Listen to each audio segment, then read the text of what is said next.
Shalom, selamat pagi Bapak Ibu Saudara, bertemu lagi dalam Renungan Hidup dalam Iman hari ini. Mari bersama kita membaca dan merenungkan dari Yohanes pasal yang ke-16 ayat yang pertama sampai ayat yang ke-4a. Yohanes pasal yang ke-16 ayat yang pertama sampai ayat yang ke-4a. Saya akan membacakannya dalam terjemahan yang kedua dari firman Tuhan. LAI memberikan satu judul, yaitu bertekun. Semuanya ini kukatakan kepadamu supaya kamu jangan tergoncang dan jatuh. Kamu akan dikucilkan, bahkan akan datang saatnya bahwa setiap orang yang membunuh kamu menyangka bahwa ia berbakti kepada Allah. Mereka akan berbuat demikian karena mereka tidak mengenal baik Bapa maupun aku. Tetapi semuanya ini kukatakan kepadamu supaya apabila datang saat mereka, kamu ingat bahwa aku telah mengatakannya kepadamu. Bapak Ibu Saudara, kalau misalnya Tuhan memberitahukan kepada kita bahwa usia kita tinggal 5 bulan lagi, maka saya yakin dan percaya setiap kita akan berusaha untuk memaksimalkan waktu 5 bulan yang Tuhan berikan. Kita akan berjuang mengerjakan dan melakukan yang terbaik.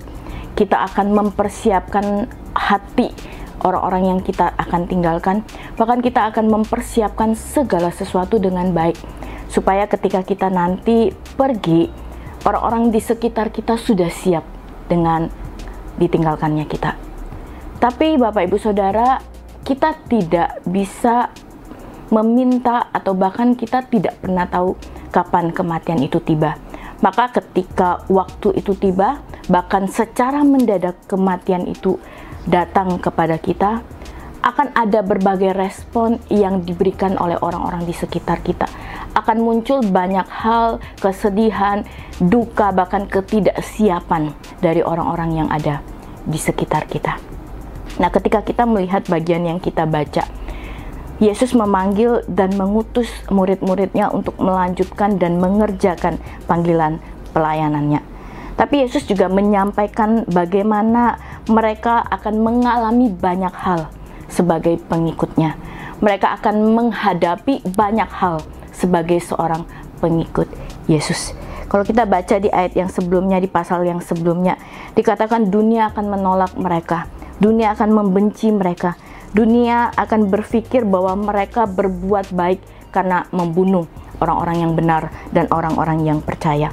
Dan jelas dikatakan mereka adalah orang-orang yang tidak mengenal Allah. Mereka buta secara rohani, maka mereka akan melakukan hal yang baik dan benar menurut pandangan mereka, padahal itu adalah hal-hal yang tidak sesuai dengan ketetapan dan perintah Tuhan.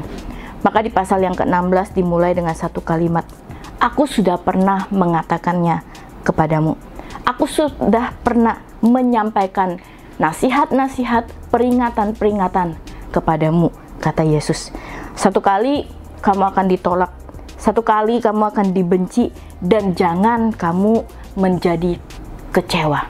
Satu kali kamu akan mengalami penganiayaan, satu kali kamu akan mengalami yang namanya penderitaan, dan kamu sebagai anak-anak Tuhan jangan menjadi kecewa dan jangan menjadi orang-orang yang pada akhirnya meninggalkan Tuhan. Bapak Ibu Saudara, menjadi seorang pengikut Kristus tidak mudah. Ada satu pujian yang berkata bahwa Tuhan itu tidak pernah janji langit itu selalu biru. Tuhan tidak pernah janji jalan itu selalu rata. Tetapi satu hal yang pasti bahwa Tuhan itu akan menyertai dan Tuhan itu akan memberikan kekuatan. Maka ini menjadi satu pengingat dan menjadi satu kekuatan bahwa Bapak Ibu, Tuhan sudah memberitahukan bagaimana menjadi pengikutnya itu tidak mudah. Tetapi menjadi pengikutnya ada di dalam rencana dan rancangan Tuhan. Dan bahkan yang paling indah adalah menjadi pengikut Tuhan. Ada Tuhan di dalamnya yang akan selalu menuntun dan yang akan selalu menyertai kita. Maka ini menjadi satu kekuatan bagi setiap kita ketika satu kali Tuhan izinkan untuk kita mengalami yang namanya penolakan, dibenci karena iman percaya kita. Yakinlah bahwa kita punya Tuhan yang menyertai, yakinlah bahwa Tuhan itu akan menuntun kita, dan yakinlah bahwa kita akan mampu melewati semuanya karena Tuhan yang akan memampukan. Biarlah kita menjadi orang-orang yang setia dalam iman kita, biarlah kita menjadi orang-orang yang kuat di dalam iman kita, dan marilah kita menjadi orang-orang yang menjadi teladan bagi orang-orang yang ada di sekitar kita.